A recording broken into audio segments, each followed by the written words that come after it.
the welfare queens because they want to vote on Sunday. I mean, they're catered to. What kind of language is that? The government's not paying for the buses. The churches are, and people that are involved with democratic politics in many cases.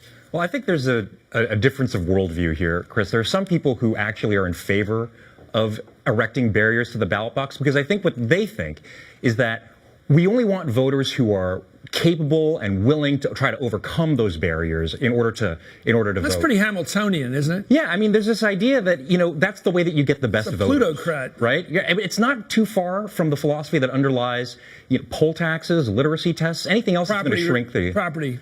Men of property. Right. Absolutely. Now, I have a different did they ever voice that deal? Did they ever say, we think people who have limited income and limited motor transportation really are better off not voting? Did they ever actually say that? Well, if you take the subway, we don't want you voting. Well, they don't come right out and say it all the time, but every now and then someone slips up. So you mentioned Manatee County in Florida, right? Well, the supervisor of elections in Manatee County, Florida, when they were debating early voting cutbacks back in 2012, said that he wanted to make it harder for people to vote. He said that he wanted to make it more like Africa, where people walk 100, 200 miles to a polling place, which is just absolutely crazy that someone would think that that's the way that our democracy should function. I mean, in my view, you start with the principle that everyone counts equal in a democracy. And if that's your view, then the purpose of an election is not to test the fortitude of voters. It's to discern the will of the electorate. Why don't we pick up on some of the single party, one party rule in some of those countries? Why don't we just have one political party? That would be an African way we could apply things. Let me go back to Ohio. Does everybody know how important Ohio is?